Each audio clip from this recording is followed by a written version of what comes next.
ಈ ಇಯರ್ ಬಂದ್ಬಿಟ್ಟು 8 lakhs ಮಾಡಿರ್ತೀರಾ, so next ಇಯರ್ಗೆ 10 lakhs ಈಸಿಯಾಗಿ ಮಾಡ್ಬೋದು. ಅದೇ ನೀವು ಒಂದೇ ಸಲ 5 lakh ಮಾಡಿರೋ 10 lakh ಮಾಡ್ಬೇಕು ಅಂದ್ರೆ ಡಬಲ್ ಆಗುತ್ತಲ್ವಾ, ಆವಾಗ ಸ್ವಲ್ಪ ರಿಸ್ಕಿ ಇರುತ್ತೆ. ಸೊ ಟ್ರೈ ಮಾಡ್ಬೋದು, ಡಬಲ್ ಆದ್ರೆ ಟ್ರೈ ಮಾಡ್ಬೋದು. 3x 4x ಒಂದೇ ಸಲ ಇಟ್ಕೊಂಡಾಗ ಸ್ವಲ್ಪ ಅಪ್ ಅಂಡ್ ಡೌನ್ ಆಗ್ಬೋದು. ಅದಕ್ಕೆ ಸ್ಟ್ರಾಟಜೀಸ್ ಇದೆಲ್ಲಾನು ಅದೇ ತರ ಪ್ಲಾನ್ ಮಾಡ್ಕೋಬೇಕಾಗುತ್ತೆ. ಇದೊಂದು ಇಂಪಾರ್ಟೆಂಟ್.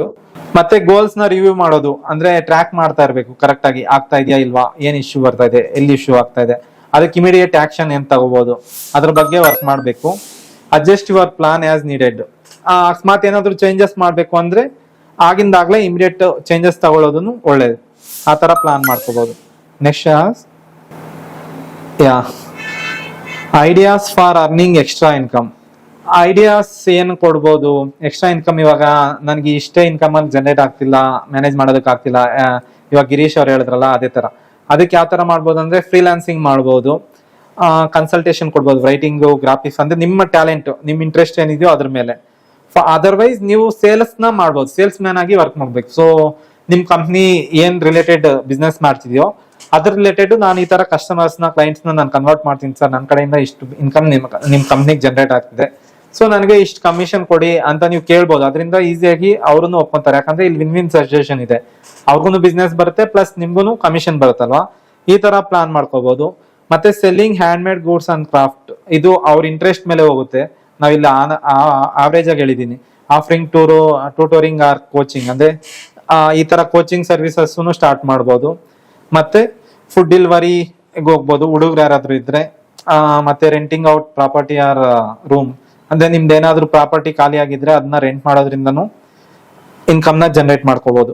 ಇದು ಐಡಿಯಾ ಕೊಟ್ಟಿದ್ದೀನಿ ಅಷ್ಟೇ, ಬಟ್ ನಿಮ್ಮ ಟ್ಯಾಲೆಂಟ್ ನಿಮ್ಗೆ ಗೊತ್ತಿರುತ್ತೆ, ಅದ್ರ ಪ್ರಕಾರ ನೀವು ಪ್ಲಾನ್ ಮಾಡ್ಕೋಬೇಕಾಗುತ್ತೆ. How to shop smart and save money, ಅಂದ್ರೆ ಯಾವ ತರ ಸ್ಮಾರ್ಟ್ ಆಗಿ ಶಾಪಿಂಗ್ ಮಾಡ್ಬಿಟ್ಟು ಮತ್ತೆ ಸೇವ್ ಮಾಡ್ಬೋದು ಅನ್ನೋದನ್ನ ಹೇಳೋದಕ್ಕಾದ್ರೆ ಲಿಸ್ಟ್ ಮಾಡ್ಕೊಳ್ಳಿ. ಅದೇ ನಾನು ಹೇಳ್ದಾಗ ನಿಮ್ಗೆ ಏನೇನ್ ಬೇಕು ಮನೆಗೆ ಅದನ್ನ ಲಿಸ್ಟ್ ಮಾಡ್ಕೊಳ್ಳಿ. ಕ್ವಾಂಟಿಟಿ ಯಾವ್ದು ಜಾಸ್ತಿ ತಗೊಂಡ್ರು ಕೆಡೋಗಲ್ಲ, ಕ್ವಾಂಟಿಟಿ ಕಡಿಮೆ ತಗೊಂಡ್ರೆ ಕೆಟ್ಟೋಗುತ್ತೆ. ಅಂದ್ರೆ ಪೆರಿಷಬಲ್ ನಾನ್ ಪೆರಿಷಬಲ್ ಇರ್ತಲ್ಲ, ಅದ್ರ ಪ್ರಕಾರ ಪ್ಲಾನ್ ಮಾಡ್ಕೋಬೇಕಾಗುತ್ತೆ.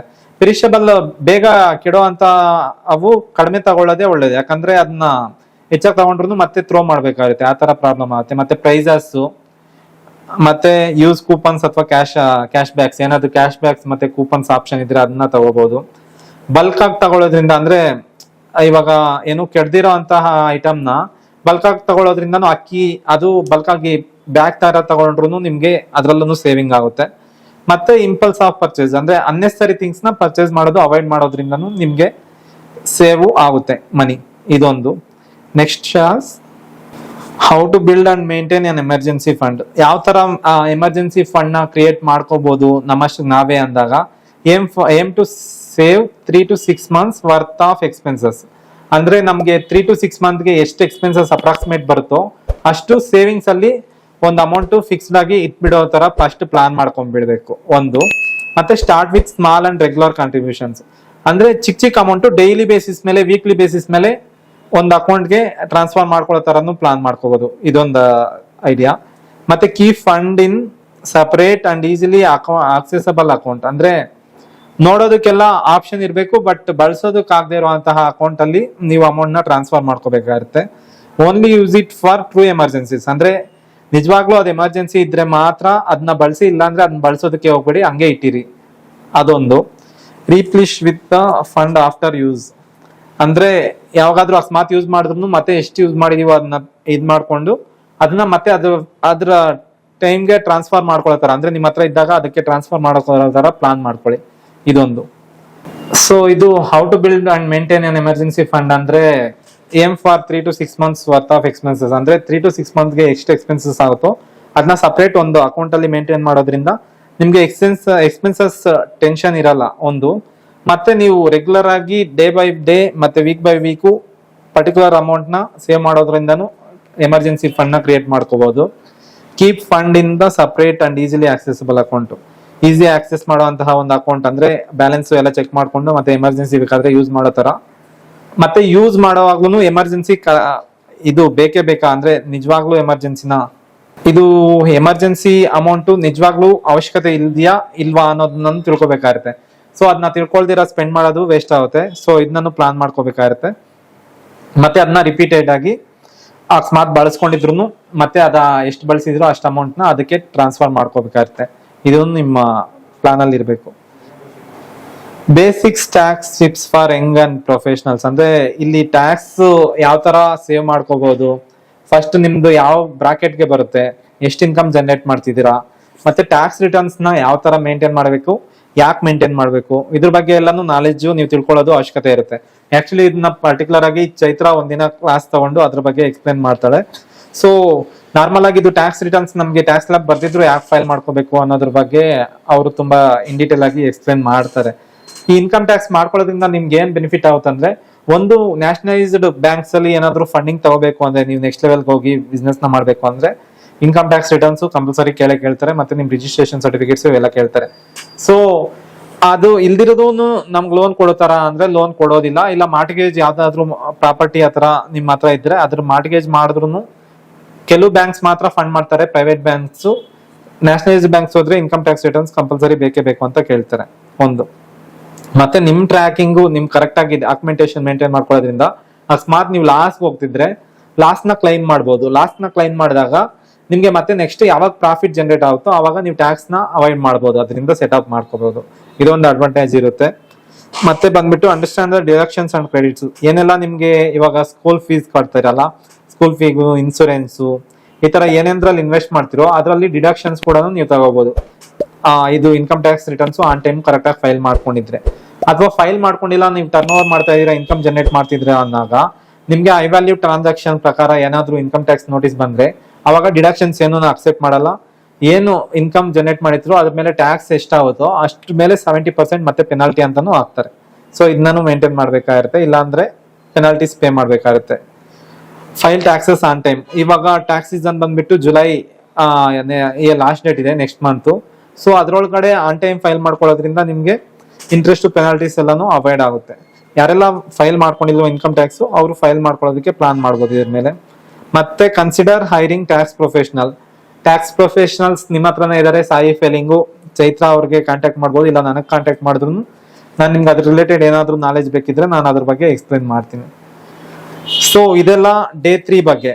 ಸೊ ಇದನ್ನ ಬಿಟ್ಟು ಯಾವ ತರ ವರ್ಕ್ ಮಾಡ್ಬೇಕು ಇದನ್ನೆಲ್ಲ ಮಾಡೋದಕ್ಕೆ ಓಕೆ ಸರ್ ನೀವ್ ಹೇಳಿದ್ದೆಲ್ಲ ಕರೆಕ್ಟ್ ಇದೆ ಅನಿಸ್ತಿದೆ, ಬಟ್ ಎಲ್ಲೋ ಗ್ಯಾಪ್ ಅಂತ ಅನಿಸ್ತಿದೆ. ಅಂದ್ರೆ ಏನೇ ಸ್ಟಾರ್ಟ್ ಮಾಡಕ್ ಹೋದ್ರು ಮೈಂಡ್ ಸಪೋರ್ಟ್ ಮಾಡ್ತಿಲ್ಲ ಅಂತ ಹೇಳ್ತಿದೆ. Yes correct. ಆಕ್ಚುಲಿ ಏನಿದೆ ಅಂದ್ರೆ, ಯಾವುದೇ ಒಂದು ವ್ಯಕ್ತಿ ಸಡನ್ ಆಗಿ ಚೇಂಜಸ್ ನ ಮಾಡ್ಬೇಕು ಅಂತ ಅವ್ರಿಗೆ ಮನಸ್ಸಲ್ಲಿ ಅನಿಸ್ತಾ ಇದ್ರು ಅದು 100% ಅವ್ನು ಕೊಡೋಕ್ ಆಗ್ತಾ ಇರಲ್ಲ. ಯಾಕೆ ಆಗ್ತಾ ಇರಲ್ಲ ಅಂದ್ರೆ ಅವನ್ ಮೈಂಡ್ ಮತ್ತೆ ಬಾಡಿ ಸಪೋರ್ಟ್ ಮಾಡ್ತಾ ಇಲ್ಲ. ಮೈಂಡ್ ಬಾಡಿ ಯಾಕೆ ಸಪೋರ್ಟ್ ಮಾಡಲ್ಲ, ಅದು ಹುಟ್ಟಾಗ್ಲಿಂದ ಒಂಥರ ಅಂದ್ರೆ ಅವ್ರು ಸ್ಟಾರ್ಟ್ ಮಾಡಿದ್ದು ಬಿಸ್ನೆಸ್ ಸ್ಟಾರ್ಟ್ ಮಾಡಿರೋ ಇದರಿಂದನೂ ಒಂಥರ ಮೈಂಡ್ ಸೆಟ್ ನ ಜನರೇಟ್ ಮಾಡ್ಕೊಂತಾ ಇರುತ್ತೆ. ಅಂದ್ರೆ ಎನರ್ಜಿ ಬ್ಲಾಕೇಜಸ್ ಅಂತಾರೆ. ಒಂದೊಂದು ಇನ್ಸಿಡೆಂಟ್ನು ಅವ್ರಿಗೆ ನೆಗೆಟಿವಿಟಿ ಅನ್ನೋದನ್ನ ಜಾಸ್ತಿ ತುಂಬ್ತಾ ಹೋಗುತ್ತೆ. ಸೊ ಅವ್ರಿಗೆ ಯಾವ್ದಾದ್ರು ಲಾಸ್ ಆಗ್ಬಿಟ್ಟಿರುತ್ತೆ, ಅವಾಗ್ಲೂ ಮೈಂಡ್ ಡೈವರ್ಟ್ ಆಗ್ಬಿಟ್ಟಿರುತ್ತೆ. ಅದ್ರ ಜೊತೆಗೆ ಏಟ್ ಮೇಲೆ ಏಟ್ ಬೀಳ್ತಾ ಇರುತ್ತೆ, ಅವಾಗ್ಲೂ ನೆಗೆಟಿವ್ ಹೋಗ್ಬಿಡ್ತಾರೆ. ಸೊ ಫಸ್ಟ್ ನಾವು ಯಾವ್ದಾದ್ರು ಅಚೀವ್ ಮಾಡ್ಬೇಕು, ನಮ್ಗೆ ಇವಾಗ ಮೋಟಿವೇಶನ್ ಬಂದಿದೆ ಅಂತಂದಾಗ ನಾವ್ ಯಾವ ತರ ಅಚೀವ್ ಮಾಡೋದು ಅಂದ್ರೆ, ಫಸ್ಟ್ ನಾವು ಮೈಂಡ್ ಮತ್ತೆ ನಮ್ಮ ಬಾಡಿ ಯಾವ ತರ ಸಪೋರ್ಟ್ ಮಾಡ್ತಿದೆ, ಏನಾದ್ರು ನಮ್ದ್ರಲ್ಲಿ ಪ್ರಾಬ್ಲಮ್ ಇದೆಯಾ ಅನ್ನೋದನ್ನ ನಮಗ್ ನಾವೇ ಅನಲೈಸ್ ಮಾಡ್ಬೇಕಾಗುತ್ತೆ. ಇದ್ರಲ್ಲಿ ಹೇಳೋದಾದ್ರೆ ನಾವು ಎಕ್ಸ್ಪ್ಲೋರ್ ಮಾಡೋ ತರ ನಾರ್ಮಲ್ ಆಗಿ ಮನುಷ್ಯನ್ಗೆ ಎಲ್ಲಾರ್ಗುನು ಇದ್ರಲ್ಲಿ ಪ್ಲೆಜರ್ಸ್ ಅನ್ನೋದು ಇರುತ್ತೆ. ಅಂದ್ರೆ ಸೆನ್ಸರಿ ಪ್ಲೆಜರ್ಸ್ ಅಂದ್ರೆ ಏನು, ಟೇಸ್ಟ್ ಬಂದ್ಬಿಟ್ಟು ಟಂಗು ಏನೇನಕ್ಕೆ ಅಟ್ರಾಕ್ಟ್ ಆಗುತ್ತೆ, ಏನ್ ತಿನ್ಬಹುದು ಏನ್ ತಿನ್ನಲ್ಲ, ತಿನ್ಬಾರ್ದು, ಅದ್ರ ಬಗ್ಗೆ ತಿಳ್ಕೊಬೇಕಾಗುತ್ತೆ ಫಸ್ಟ್ ಥಿಂಗು. ಮತ್ತೆ ಸ್ಕಿನ್ ಅಂದ್ರೆ touch, seeking body comfort and touch, ಇದ್ರ ಬಗ್ಗೆನೂ ಅನಲೈಸ್ ಮಾಡ್ಬೇಕಾಗುತ್ತೆ. ಸ್ಕಿನ್ ಏನೇನಕ್ಕೆ ಅಟ್ರಾಕ್ಟ್ ಮಾಡ್ತಿದೆ ನಿಮ್ದು, ಏನೇನಕ್ಕೆ ಅಟ್ರಾಕ್ಟ್ ಮಾಡ್ತಿಲ್ಲ. ಕೆಲವರು ಅಡಿಕ್ಷನ್ಸ್ ಗೆಲ್ಲಾನು ಹೋಗ್ಬಿಡ್ತಾರಲ್ಲ, ಇದು ಸ್ಕಿನ್ ಅಲ್ಲಿ ಅವ್ರಿಗೆ ಆ ಬ್ಲಾಕೇಜಸ್ ಆಗಿರುತ್ತೆ, ಅದರಿಂದ ಆಚೆ ಬರೋದಕ್ಕೆ ಅವ್ರ ಮೈಂಡ್ ಸಪೋರ್ಟ್ ಮಾಡ್ತಾ ಇರಲ್ಲ. ಸೊ ಮೈಂಡ್ ಬಗ್ಗೆ ಅನಲೈಸ್ ಮಾಡ್ಬೇಕಾಗಿರುತ್ತೆ ಫಸ್ಟ್. ಮತ್ತೆ ನೋಸ್ ಅಂದ್ರೆ ಸ್ಮೆಲ್, ಯಾವ ತರ ಏನು ಅನ್ನೋದು, ಯಾವ ತರ ಸ್ಮೆಲ್ ನ ನಾವು ತಗೊಂತಿದೀವಿ. ಕೆಲವರೆಲ್ಲ ಸ್ಮೆಲ್ ನ ನಾಕೋಟಿಕ್ಸ್ ತಗೊಳೋದಕ್ಕೆ ಯೂಸ್ ಮಾಡ್ತಾ ಇರ್ತಾರೆ. ಅದು ಆಕ್ಚುಲಿ ಇದನ್ನ ಏನು ನೇಚರ್ ಮತ್ತೆ ಅವಳಿಗೆ ಇಂಥದಕ್ಕೋಸ್ಕರ ಅದು ಗಾಡ್ ಕ್ರಿಯೇಟ್ ಮಾಡಿದ್ರೆ ಅವರು ಬ್ಯಾಡ್ ಥಿಂಗ್ಸ್ಗೋಸ್ಕರ ಅದನ್ನ ಬಳಸ್ತಾ ಇರ್ತಾರೆ. ಸೊ ಇದರಿಂದನೂ ಮೈಂಡ್ ವರ್ಕ್ ಆಗಲ್ಲ. ಇದೆಲ್ಲಾನು ಕರೆಕ್ಟ್ ಆಗಿ ನಾವು ಯಾವ್ದು ಮಾಡ್ಬೋದು ಯಾವ್ದು ಮಾಡ್ಬಾರ್ದು ಅನ್ನೋದನ್ನ ಅನಲೈಸ್ ಮಾಡ್ಬೇಕಾಗುತ್ತೆ. ಐಸು ಏನ್ ನೋಡ್ಬೋದು ಏನ್ ನೋಡ್ಬಾರ್ದು, ಕೆಟ್ಟದ್ದನ್ನ ನೋಡ್ಬಾರ್ದು, ಒಳ್ಳೇದನ್ನ ನೋಡ್ಬೇಕು. ಇದ್ರ ಬಗ್ಗೆ ನೀವು ಕಂಟ್ರೋಲ್ ತಗೋಬೇಕಾಗುತ್ತೆ. ಇಯರ್ಸ್ ಅಂದ್ರೆ ಕಿವಿಯಲ್ಲಿ ಏನ್ ಕೇಳ್ಬೋದು ಏನ್ ಕೇಳ್ಬಾರ್ದು, ಇದ್ರ ಬಗ್ಗೆನೂ ನೀವು ಅನಲೈಸ್ ಮಾಡ್ಬೇಕಾಗತ್ತೆ. ನೀವು ರೆಗ್ಯುಲರ್ ಆಗಿ ಇವಾಗ tongue, skin, nose, ice, years ಇದು ಯಾರನ್ನು ಎಲ್ಲಾರ್ಗೂ ಗೊತ್ತು, ಬಟ್ ಯಾರನ್ನು ಅನಲೈಸ್ ಮಾಡ್ತಾ ಇರಲ್ಲ. ನಾವೇನ್ ತಿಂತಾ ಇದೀವಿ, ನಾವೇನ್ ನೋಡ್ತಾ ಇದೀವಿ, ನಮ್ ಬಾಡಿ ಯಾವ ತರ ಸಪೋರ್ಟ್ ಮಾಡ್ತಿದೆ, ಮತ್ತೆ ನಮ್ ಮೂಗ್ ಯಾವ ತರ ಸಪೋರ್ಟ್ ಮಾಡ್ತಿದೆ, ನಮ್ ಮೂಗು ಅನಲೈಸ್ ಮಾಡ್ತಿದ್ಯಾ, ಸ್ಮೆಲ್ಗೆ ಅನಲೈಸ್ ಮಾಡ್ತಿಲ್ವಾ, ಮತ್ತೆ ನಾವು ಕಣ್ಣು ಅಂದ್ರೆ ನಾವ್ ಏನ್ ಇದು ನೋಡ್ತಾ ಇರೋದು ಎಲ್ಲ ಒಳ್ಳೇದು ಅಂದ್ರೆ ನಾಲೆಜ್ ಬೆಳೆಯೋ ಅಂತದೇ ನೋಡ್ತಾ ಇದೀವ, ಇಲ್ಲ ವೇಸ್ಟ್ ಎಲ್ಲ ನೋಡ್ತಾ ಇದೀವ. ಕಿವಿ ನೆಗೆಟಿವ್ ಪೀಪಲ್ ಹತ್ರ ಮಾತಾಡ್ತಿದೀವ, ಪಾಸಿಟಿವ್ ಪೀಪಲ್ ಹತ್ರ ಮಾತಾಡ್ತೀವ, ನಮ್ ಸರ್ಕಲ್ ಯಾವ ತರ ಇದೆ, ನಾವೆಂತ ಮಾತನ್ನ ಕೇಳ್ತಾ ಇದೀವಿ, ಅದ್ ನಮ್ಗೆ ಯೂಸ್ ಆಗುವಂತದ, ಯೂಸ್ ಆಗದೆ ಇರೋಂಥದ, ಇದನ್ನ ತಿಳ್ಕೊಬೇಕಾಗುತ್ತೆ ಒಂದು. ಮತ್ತೆ ಬಂದ್ಬಿಟ್ಟು next intellectual development. Intellectual development ಅಲ್ಲಿ ಏನ್ ಬರುತ್ತೆ ಅಂದ್ರೆ ನಮ್ಮ ಮೈಂಡ್ ಯಾವ ತರ ಆಕ್ಟಿವ್, ಇರೋ ಆಕ್ಟಿವ್ ಗಿಂತ ಇನ್ನ ಆಕ್ಟಿವ್ಗೆ ನೆಕ್ಸ್ಟ್ಗೆ ಜನರೇಟ್ ಮಾಡ್ಕೊಳ್ಳೋಕೆ ಯಾವ ತರ ಮಾಡ್ಬೋದು. ಪಜಲ್ಸ್ ಅಂದ್ರೆ ಗೇಮ್ಸ್ ಆಡ್ಬೋದು, ಇದು ಫಿಸಿಕಲ್ ಆಗು ಆಡ್ಬೋದು, ಆನ್ಲೈನ್ ಅಲ್ಲೆಲ್ಲ ಆಡ್ಬೋದು. ಸೊ ಆ ತರ ಆಡೋದ್ರಿಂದ ನಮ್ಮ ಮೈಂಡ್ ಇನ್ನ ಶಾರ್ಪ್ ಆಗುತ್ತೆ. ಶಾರ್ಪ್ ಯಾವ ತರ ಮಾಡ್ಕೋಬಹುದು ಅಂತ. ಮತ್ತೆ ಲರ್ನಿಂಗ್ ನ್ಯೂ ಥಿಂಗ್ಸ್. ಈಗ ಮ್ಯಾಕ್ಸಿಮಮ್ ಪೀಪಲ್ ಒಂದ್ ಸ್ಟೇಜ್ ಬಂದ್ಬಿಟ್ಟಿದ್ದಾರೆ, ಏನಂದ್ರೆ ಇವಾಗ ಯಾರಪ್ಪ ಕಲಿಯೋದು, ಇವಾಗ ಇದನ್ನೆಲ್ಲ ಅಟೆಂಡ್ ಮಾಡಿ ತಿಳ್ಕೊಂಡು ಏನ್ ಪ್ರಯೋಜನ, ಮುಗ್ದೋಗಿದೆ, ಇವಾಗ ಏನ್ ನನ್ಗೆ ಗೊತ್ತಿದ್ಯೋ ಅಷ್ಟರಲ್ಲೇ ನಾನು ಬಿಸ್ನೆಸ್ ಮಾಡ್ಕೊಂಡು ನನ್ನ ಲೈಫ್ ನ ಸೆಟಲ್ ಮಾಡ್ಕೊಂತೀನಿ ಅಂತ ಜಾಸ್ತಿ ಟ್ರೈ ಮಾಡ್ತಿದ್ದಾರೆ. ಬಟ್ ಎಷ್ಟು ಫಾಸ್ಟ್ ಆಗಿ ಅಪ್ಗ್ರೇಡ್ ಆಗ್ತಿದೆ ಅಂದ್ರೆ, ಇವಾಗ ಏನಾದ್ರೂ ನೀವು ಈ ಟ್ರೆಂಡ್ಗೆ ಕಲ್ತ್ಕೊಂಡು ಅಪ್ಗ್ರೇಡ್ ಆಗ್ಲಿಲ್ಲ ಅಂದ್ರೆ ಫ್ಯೂಚರ್ ತುಂಬಾ ವರಸ್ಟ್ ಆಗ್ಬಿಡುತ್ತೆ. ಲೋ ಕ್ಲಾಸ್ಗೂ ಹೋಗೋ ತರ, ಅಂದ್ರೆ ಆ ಸ್ಟೇಜ್ಗೆ ಬರೋ ತರ ಇದೆ. ಅಷ್ಟು ಕಾಂಪಿಟೇಷನ್ ಇದೆ ಪ್ರತಿಯೊಂದು ಇದ್ರಲ್ಲೂ. ಇವಾಗ ಎಷ್ಟು ಕಲಿಯೋದಕ್ಕೆ ಫೋಕಸ್ ಮಾಡ್ತೀವೋ ಅಷ್ಟು ಕಾಂಪಿಟೇಷನ್ ಕೊಡ್ಬೋದು ನಾವು. ಸೊ ಇದು ಇಂಪಾರ್ಟೆಂಟ್ ಆಗಿರುತ್ತೆ. ಮತ್ತೆ ಕಾನ್ವರ್ಸೇಷನ್ ಮತ್ತೆ ನೆಟ್ವರ್ಕಿಂಗ್, ಎಂತವ್ರ ಜೊತೆ ಮಾತಾಡೋದು. ಈಗ ಜನ ಹೇಗಾಗಿದ್ದಾರೆ ಅಂದ್ರೆ ಸುಮ್ನೆ ಆದ್ರೂ ಕೂತ್ಕೊಂಡಿರ್ತಾರೆ, ಇಲ್ಲ ಮೊಬೈಲ್ ನೋಡ್ತಾ ಇರ್ತಾರೆ. ಪಕ್ಕದಲ್ಲಿ ಗಂಡ ಅಥವಾ ಹೆಂಡತಿ, ಎಲ್ಲಾರ್ಗು ಇನ್ಕ್ಲೂಡಿಂಗ್ ಮಾಡಿ, ಹೆಂಡತಿ ಗಂಡ ಕುತ್ಕೊಂಡಿದ್ರು ಅವ್ರಿಬ್ರು ಮಾತಾಡಲ್ಲ, ಇಬ್ರು ಫೋನ್ಗಳು ನೋಡ್ಕೊಂತಾ ಇರ್ತಾರೆ. ಆ ತರ ಪರಿಸ್ಥಿತಿ ಬಂದಿದೆ. ಮಗ ಏನ್ ಮಾಡ್ತಿದ್ದಾನೆ, ಏನ್ ನೋಡ್ತಿದ್ದಾನೆ ಅನ್ನೋದನ್ನು ಯೋಚನೆ ಮಾಡಲ್ಲ. ಆ ತರ ಪರಿಸ್ಥಿತಿನೂ ಬಂದಿದ್ದಾರೆ. ಅವ್ರ ಜೊತೆ ಫ್ರೆಂಡ್ಲಿಯಾಗಿ ಮಾತಾಡ್ಕೊಂಡು ಯಾವ ತರ ಏನಾಗ್ತಿದೆ, ಏನ್ ಮಾಡ್ಬೋದು ಅನ್ನೋದನ್ನ ಐಡೆಂಟಿಫೈ ಮಾಡುವಂತ ಪೇಷನ್ಸೇ ಇಲ್ಲ. ಆ ತರ ಸ್ಟೇಜ್ಗೆ ಬಂದ್ಬಿಟ್ಟಿದ್ದಾರೆ. ಇದು ಕನ್ವರ್ಸೇಷನ್ ಬಗ್ಗೆ ಬಂದ್ರೆ, ರೀಡಿಂಗ್ ಅಂಡ್ ರೈಟಿಂಗ್ ಬುಕ್ಸ್, ಇದನ್ನು ಒಂಥರ ಅವ್ರಿಗೆ ಎನರ್ಜಿ ಕೊಡುತ್ತೆ, ಪಾಸಿಟಿವಿಟಿ ಬರುತ್ತೆ. ಆಕ್ಚುಲಿ ಗ್ರಾಫೋಥೆರಪಿಸ್ಟ್ ಅಂತಾನೆ ಈಗ ಬಂದ್ಬಿಟ್ಟಿದ್ದಾರೆ. ಅಂದ್ರೆ ನೀವು ಯಾವ ತರ ಬರೀತಿದ್ದೀರೋ ನಿಮ್ ಹ್ಯಾಂಡ್ ರೈಟಿಂಗ್ ಪ್ರಕಾರ, ನೀವು ಏನೇನು ಹ್ಯಾಂಡ್ ರೈಟಿಂಗ್ ಚೇಂಜ್ ಮಾಡ್ಕೊಂತೀರೋ ಅದ್ರ ಮೇಲೆ ನಿಮ್ ಫ್ಯೂಚರ್ ಚೇಂಜ್ ಮಾಡೋ ಅಷ್ಟು ಡೆವಲಪ್ಮೆಂಟ್ ಆಗಿದೆ. ಅಂದ್ರೆ ಬರಹ ಅಂದ್ರೆ ನಾವ್ ಯಾವ ತರ ಬರಿತೀವೋ ಅದ್ರ ಮೇಲೇನು ನೀವು ಕರೆಕ್ಟ್ ಡೈರೆಕ್ಷನ್ ಅಲ್ಲಿ ಹೋಗ್ತಿದ್ದೀರಾ ಇಲ್ವಾ ಅಂತ ಐಡೆಂಟಿಫೈ ಮಾಡುವಂತ ಟೆಕ್ನಾಲಜಿ ಈಗ ಆಲ್ರೆಡಿ ಬಂದ್ಬಿಟ್ಟಿದೆ. ಸೊ ಇದನ್ನೆಲ್ಲ ತಿಳ್ಕೊಬೇಕಾಗುತ್ತೆ. ಮತ್ತೆ ರೀಡಿಂಗು ರೈಟಿಂಗ್ ಮಾಡೋದು ಒಳ್ಳೇದು.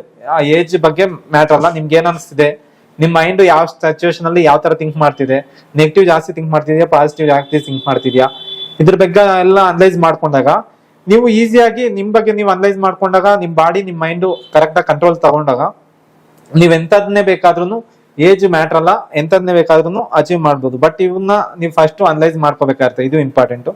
ಮತ್ತೆ ಎಮೋಷನಲ್ ಪಾಯಿಂಟ್. ಎಮೋಷನಲ್ ಅನ್ನೋದು ಈಗ ಅರ್ಧ ಜನಕ್ಕೆ ಇದೇ ಆಗ್ಬಿಟ್ಟಿದೆ, ಅಂದ್ರೆ ಇಗ್ನೋರ್ ಮಾಡ್ಬಿಟ್ಟಿದ್ದಾರೆ.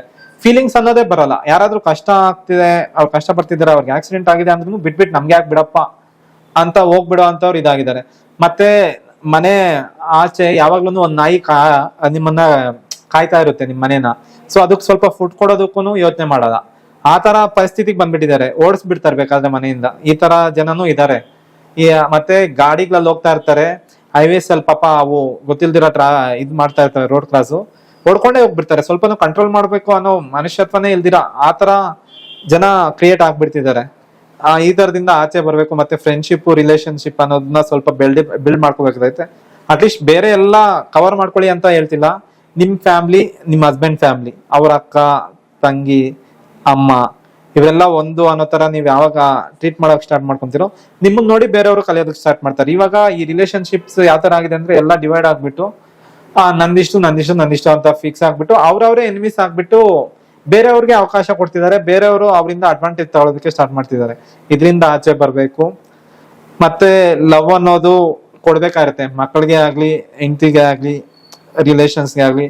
ಆ ಲವ್ ಸ್ಯಾಟಿಸ್ಫ್ಯಾಕ್ಷನ್ ಅನ್ನೋದು ಅಂದ್ರೆ ಏನಾದ್ರು ಅಚೀವ್ ಮಾಡಿದಾಗ ಸಪೋರ್ಟ್ ಮಾಡೋದು, ಮತ್ತೆ ಓಕೆ ಅಂತ ಬಿದ್ದಾಗ ಅಪ್ ಮಾಡ್ತೀವಲ್ಲ, ಪರವಾಗಿಲ್ಲ ನೆಕ್ಸ್ಟ್ ಟೈಮ್ ಇನ್ನೊಂದ್ಸಲ ಟ್ರೈ ಮಾಡು, ನೆಕ್ಸ್ಟ್ ಟೈಮ್ ಇದ್ ಮಾಡ್ತೀಯ ಅಂತ ಆ ಪುಷ್ ಅಪ್ ಬೇಕಾಗಿರುತ್ತೆ. ಅದನ್ನು ಇಲ್ಲ. ಈಗ ಏನಂದ್ರೆ ಒಂದ್ಸಲ ಫೇಲ್ ಆಗಿದೆ ಅಂದ್ರೆ ನಿನ್ಗೆ ಸೂಟ್ ಆಗಲ್ಲ ಬಿಡು, ನಿನ್ ಕೈಯಲ್ಲಿ ಆಗಲ್ಲ ಬಿಡು ಅಂತ ನೆಗೆಟಿವ್ ಆಗಿ ಡಿಮೋಟಿವೇಟ್ ಮಾಡೋರೇ ಜಾಸ್ತಿ ಇದಾರೆ, ಅಪ್ ಮಾಡೋರು ಯಾರು ಇಲ್ಲ. ಈ ತರ ಪೊಸಿಷನ್ ಬರ್ತಾ ಇದೆ. ಇದರಿಂದ ನಾವು ಅನಲೈಸ್ ಮಾಡ್ಬೇಕು. ಇದು ಕೂಡ ಒಂದು ಪಾರ್ಟ್ ಆಗಿರುತ್ತೆ ಮನುಷ್ಯ ಒಂದು ಅಚೀವ್ ಮಾಡ್ಬೇಕು ಅಂದ್ರೆ. ಎಂಪತಿ ಅಂದ್ರೆ understanding and sharing the feelings of others. ಮಕ್ಕಳನ್ನ ಚಿಕ್ಕವಾಗ್ಲಿಂದ ಏನ್ ಮಾಡ್ತಿದ್ದಾರೆ, ಅವ್ರಿಗೆ ಏನ್ರಲ್ಲಿ ಖುಷಿ ಸಿಗ್ತಿದೆ, ಏನ್ರಲ್ಲಿ ಖುಷಿ ಸಿಗ್ತಿಲ್ಲ, ಯಾವಾಗ ಡಲ್ ಆಗಿರ್ತಾರೆ, ಯಾವಾಗ ಆಕ್ಟಿವ್ ಆಗಿರ್ತಾರೆ, ಅವ್ರಿಗೆ ಯಾವ ರೂಟ್ ಅಂದ್ರೆ ಏನ್ರಲ್ಲಿ ಪರ್ಟಿಕ್ಯುಲರ್ ಆಗಿ ಇವಾಗ ಕೆಲವರಿಗೆ ಗೇಮ್ಸೇ ಇಂಟ್ರೆಸ್ಟ್ ಇರುತ್ತೆ.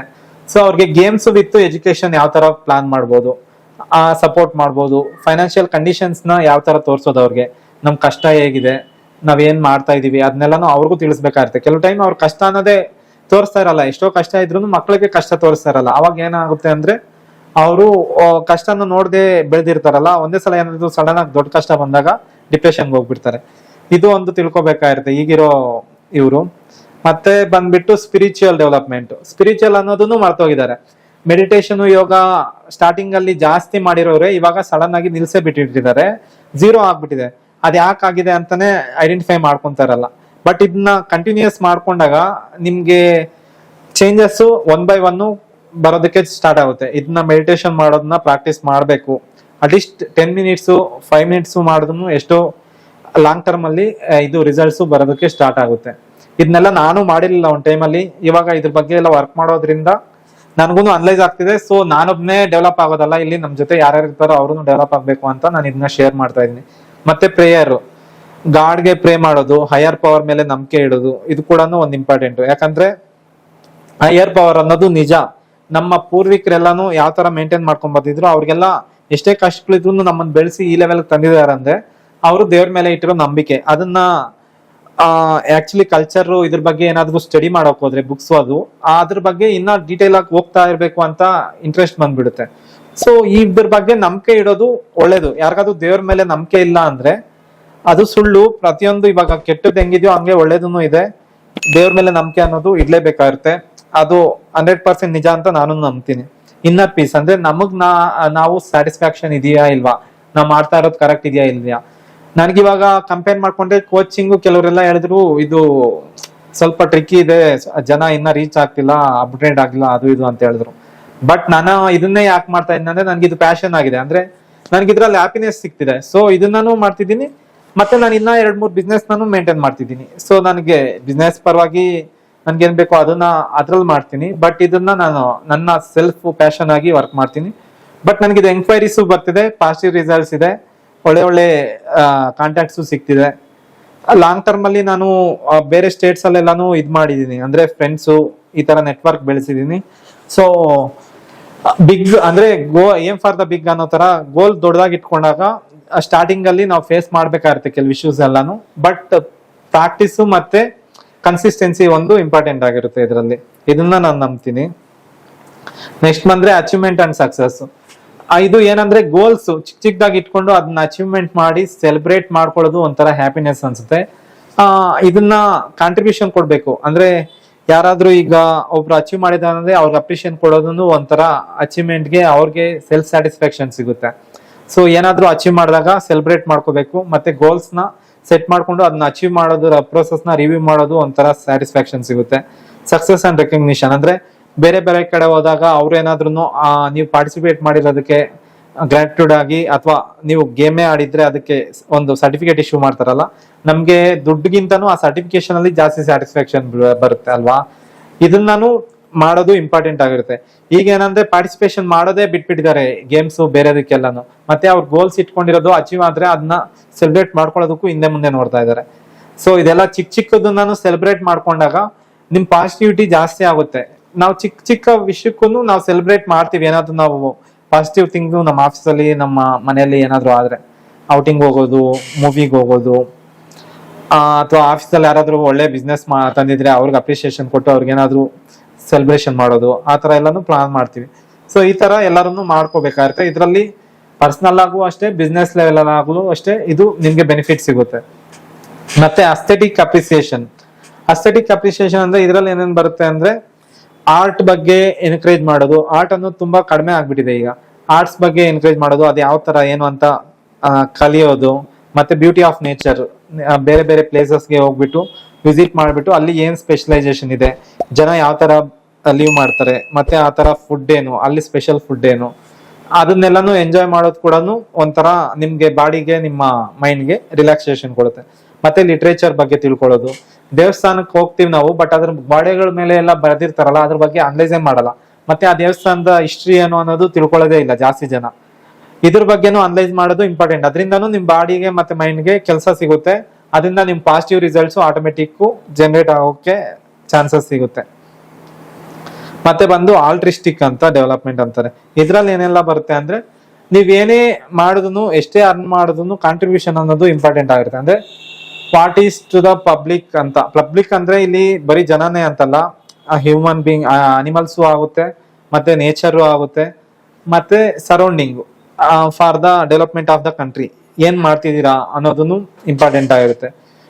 ಎಷ್ಟೇ ಇನ್ಕಮ್ ಬಂದ್ರು, ಫಾರ್ ಎಕ್ಸಾಂಪಲ್ ನೀವು 1 crore ಟರ್ನ್ ಓವರ್ ಮಾಡಿದೀರಾ ಅಂದ್ರೆ ಅಟ್ಲೀಸ್ಟ್ 1 lakh ಯಾರಿಗಾದ್ರೂ ಡೊನೇಷನ್ ಮಾಡೋದ್ರಿಂದ, ಅಂದ್ರೆ ಪೂರ್ ಪೀಪಲ್ ಅವ್ರಿಗೆಲ್ಲಾನು ನೀವು ಇದ್ ಮಾಡ್ಬೋದು. ಮತ್ತೆ ನಿಮ್ಗೆ ಅಷ್ಟು ಆಗ್ಲಿಲ್ಲ ಅಂದ್ರೆ ಫೀಡ್ ಮಾಡೋದು, ಏನು ಟ್ರೀಸ್ಗೆಲ್ಲ ನೀರ್ ಹಾಕೋದನ್ನು ಒಂಥರ ಕಾಂಟ್ರಿಬ್ಯೂಷನ್, ಮತ್ತೆ ನಾಯಿಗಳಿಗೆ ಎಲ್ಲ ಊಟ ಹಾಕೋದನ್ನು ಒಂಥರ ಕಾಂಟ್ರಿಬ್ಯೂಷನ್. ಈ ತರ ಚಿಕ್ಕ ಚಿಕ್ಕ ಕಾಂಟ್ರಿಬ್ಯೂಷನ್ ಆದ್ರೂ ನಿಮ್ ಹ್ಯೂಮನ್ನೆಸ್ ನ ಆಚೆಗೆ ತರೋದಕ್ಕೆ ಇದು ಇಂಪಾರ್ಟೆಂಟ್ ಆಗಿದೆ. ಹೆಲ್ಪಿಂಗ್ ಫಾರ್ ಅದರ್ಸ್ ಅಂದ್ರೆ ಯಾರಾದ್ರೂ ಇವಾಗ ಕಷ್ಟದಲ್ಲಿ ಇರ್ತಾರೆ, ಅವ್ರ ಹತ್ರ ಡಿಸ್ಕಸ್ ಮಾಡ್ಬಿಟ್ಟು, ಅವ್ರಿಗೆ ಗೊತ್ತಿರಲ್ಲ, ಈಸಿ ಸೊಲ್ಯೂಷನ್ಸ್ ಇರುತ್ತೆ ಕೆಲವು ಟೈಮು, ಅವ್ರಿಗೆ ಗೊತ್ತಿರಲ್ಲ, ಅಂದ್ರೆ ಎಜುಕೇಶನ್ ಇರಲ್ಲ, ಅದರಿಂದ ಗೊತ್ತಿರಲ್ಲ ಅಂತವ್ರಿಗೆ ನೀವು ಎಜುಕೇಟ್ ಮಾಡ್ಬಿಟ್ಟು ಈ ತರ ಮಾಡಿ ನಿಮ್ಗೆ ಈ ಪ್ರಾಬ್ಲಮ್ ಈಸಿಯಾಗಿ ಸೊಲ್ಯೂಷನ್ ಆಗುತ್ತೆ, ಈ ತರ ಫ್ರೀ ಆಗಿ ಇಲ್ಲಿ ಇದ್ರ ರಿಲೇಟೆಡ್ ಪ್ರಾಬ್ಲಮ್ಗೆ ಟ್ರೀಟ್ಮೆಂಟ್ ಕೊಡ್ತಾರೆ, ಇಲ್ಲೋಗಿ ಅಂತ ಹೇಳೋದ್ರಲ್ಲೂ ಜಾಸ್ತಿ ಬೆನಿಫಿಟ್ ಸಿಗುತ್ತೆ. ಒಂದೊಂದ್ಸಲ ಅವ್ರು ನಿಮ್ಗೆ ಲೈಫ್ ಲಾಂಗ್ ತಿಳ್ಕೊಂತಾರೆ. ಫಾರ್ ಎಕ್ಸಾಂಪಲ್ ಇವಾಗ ನಮ್ ಟೀಮಲ್ಲೇ ಒಬ್ರು ಅಕ್ಷಯ್ ಅಂತಿದ್ದ, ಅವ್ನಿಗೆ ESI ಕ್ಲೈಮು ESI ಪೇ ಮಾಡ್ತಾ ಇದ್ವಿ ನಾವು. ಅವ್ರ ಫಾದರ್ಗೆ ಕ್ಯಾನ್ಸರ್, ಸೊ ತುಂಬಾ ಚಾರ್ಜಸ್ ಆಗುತ್ತೆ ಅಂತ ಹೇಳಿದ್ರು. ನಾವು ಅದರಿಂದ ಎಲ್ಲ ಡಾಕ್ಯುಮೆಂಟ್ ರೆಡಿ ಮಾಡ್ಬಿಟ್ಟು ESI ಹಾಸ್ಪಿಟ್ಲಿಗೆ ಜಾಯಿನ್ ಮಾಡಿಸಿದ್ವಿ. ಸೊ ಅವ್ನು ವಿತೌಟ್ ಚಾರ್ಜಸ್ ಅವ್ನ್ ಟ್ರೀಟ್ಮೆಂಟ್ ನ ಮಾಡಿಸ್ದ. ಈ ತರ ಚಿಕ್ಕ ಚಿಕ್ಕ ಇದ್ರಲ್ಲೂ ಕೆಲವು ಟೈಮ್ ಜಾಸ್ತಿ ಬೆನಿಫಿಟ್ ಸಿಗುತ್ತೆ. ಅದನ್ನ ಪ್ಲಾನ್ ಮಾಡ್ಕೊಂಡು ಇದ್ ಮಾಡೋದನ್ನು ಒಂದು ಒಳ್ಳೆ ಇದು. Making positive impact, creating A better world through actions. ಅಂದ್ರೆ ನಿಮ್ಮ ಆಕ್ಷನ್ಸ್ ಯಾವ್ಯಾವ ತರ ತಗೊಂತೀರಾ, ಅದರಿಂದ ಬೇರೆ ಜನ ಯಾವ ತರ ಚೇಂಜ್ ಆಗ್ಬಿಟ್ಟು ನೆಕ್ಸ್ಟ್ ಲೆವೆಲ್ಗೆ ಅವ್ರು ಅಚೀವ್ ಮಾಡ್ಬೇಕು ಅಂತ ಥಿಂಕ್ ಮಾಡ್ತಾರೆ. ಇದ್ರ ಬಗ್ಗೆನೂ ನೀವು ಥಿಂಕ್ ಮಾಡಬಹುದು. ಸೊ ಇದ್ರ ಬಗ್ಗೆ ನಾನು ಹೆಲ್ತ್ ಬಗ್ಗೆ ಮಾತಾಡ್ಬೇಕು ಅಂತ ನನ್ನ ಒಂದು 3 members, ಇದ್ರ ಬಗ್ಗೆ ಮಾತಾಡ್ಬೇಕು ಅಂತ ನಾನು 3 members ನ ಇನ್ವೈಟ್ ಮಾಡಿದ್ದೆ. ಬಟ್ ಅವ್ರ ಮೂವರೂ ಇವತ್ತು ಸೆಷನ್ಸ್ ಅಲ್ಲಿ ಇದಾರೆ ಅಂತ ನನಗೆ ಗೊತ್ತಿದಂಗೆ ಅಟೆಂಡ್ ಮಾಡಿಲ್ಲ, ಐ ಥಿಂಕ್ ಸೊ ತೊಂದ್ರೆ ಇಲ್ಲ. ನೆಕ್ಸ್ಟ್ ಟೈಮ್ ಅವ್ರ ಮೂವರೂ ಬರ್ತಾರೆ. ಒಬ್ಬರು ಬಂದ್ಬಿಟ್ಟು ಸೀನಿಯರ್ ಸಿಟಿಜನ್ ಅಂದ್ರೆ ಅವ್ರು 65 years ಏಜು, ಈಗಲೂ ಯಾವ ತರ ಆಕ್ಟಿವ್ ಆಗಿದ್ದಾರೆ ಅಂತ 1-2 ವಿಡಿಯೋ ಪ್ಲೇ ಮಾಡಿ ತೋರಿಸ್ತೀವಿ. ಶಾಸ್, can you play that videos? ಅವ್ರ health coach actually is from Kerala. But ಎಷ್ಟು ಆಕ್ಟಿವ್ ಇದಾರೆ ಅಂದ್ರೆ ಅವ್ರ ಬಾಡಿ ಈಗ್ಲೂ ಎಷ್ಟು ಸಪೋರ್ಟ್ ಮಾಡ್ತಿದೆ ಅಂದ್ರೆ ನನಗಿಂತ ಚೆನ್ನಾಗಿ ಆಕ್ಟಿವ್ ಇದಾರೆ. So cool. ಗಿರೀಶ್ ಅವ್ರೆ ಎಲ್ಲಿದ್ದೀರಾ? ಎಲ್ಲ ಓಡಾಡ್ತಾ ಇದ್ದಂಗಿದ್ದೀರಾ? Multi tasking. ಇಲ್ಲ ಅಲ್ಲೇ ಇದ್ದೀರಾ. ಸೊ ಇವತ್ತು ಏನಾದ್ರು ಯೂಸ್ಫುಲ್ ಅನ್ಸ್ತಾ? ಏನಾದ್ರು ರಿಲೇಟೆಡ್ ಥಿಂಗ್ಸ್? ಸ್ವಲ್ಪ ಯೂಸ್ಫುಲ್ ಆಯ್ತು ಸರ್, ತುಂಬಾ ಯೂಸ್ಫುಲ್ ಆಯ್ತು. ನಾನ್ ಸ್ವಲ್ಪ ಬೇರೆ ಕಾಲ್ಸ್ ಬಂತಿತ್ತು. ಓಕೆ, ಫೀಡ್ಬ್ಯಾಕ್ ಕೊಡೋದಾದ್ರೆ ನೆಕ್ಸ್ಟ್ ಅವ್ರ ಕಾಲ್ಗೆ ಹೋಗ್ಬಿಟ್ರು ಮತ್ತೆ. ಓಕೆ, ತೊಂದ್ರೆ ಇಲ್ಲ. ಥ್ಯಾಂಕ್ ಯು ಸೋ ಮಚ್ ಎಲ್ಲಾರ್ಗು. ತುಂಬಾ ಥ್ಯಾಂಕ್ಸ್ ಹೇಳೋದಕ್ಕೆ ಇಷ್ಟಪಡ್ತೀನಿ. ಅಂಡ್ ಐ ಆಮ್ ಹ್ಯಾಪಿ, ನನಗೆ ಇಷ್ಟು ಸಪೋರ್ಟ್ ಇಲ್ಲಿಂದ ಸಿಕ್ಕಿದೆ ಅನ್ನೋದಕ್ಕೆ. ನಾನು ಇವಾಗ ಇಲ್ಲಿ ಅನ್ನೋದಕ್ಕಿಂತ ನಾನು ಇವಾಗ ಕಾನ್ಫಿಡೆಂಟ್ ಆಗಿ ಪಬ್ಲಿಕ್ ಅಲ್ಲಿ ಹೋಗಿ ಮಾತಾಡ್ತಿದ್ದೀನಿ ಅಂದ್ರೆ ಅದಕ್ಕೆ ಸಪೋರ್ಟ್ ನೀವೆಲ್ಲ ಕೊಟ್ಟಿರೋದಕ್ಕೆ. ಸೊ ಇವತ್ತು ಯಾರೆಲ್ಲ ಅಟೆಂಡ್ ಮಾಡಿದೀರಾ ಅವ್ರಿಗೆ ನಮ್ಮ ಸೆಷನ್ಸ್ ಯಾವ್ಯಾವ ಅಟೆಂಡ್ ಆಗುತ್ತೋ ಅದನ್ನೆಲ್ಲಾನು ಕಂಟಿನ್ಯೂಸ್ ಆಗಿ ಫ್ರೀ ಸೆಷನ್ಸ್ ನ ನಾನು ಇದು ಕೊಡ್ತೀನಿ, ಅಂದ್ರೆ ಆಕ್ಸೆಸ್ ಕೊಡ್ತೀನಿ.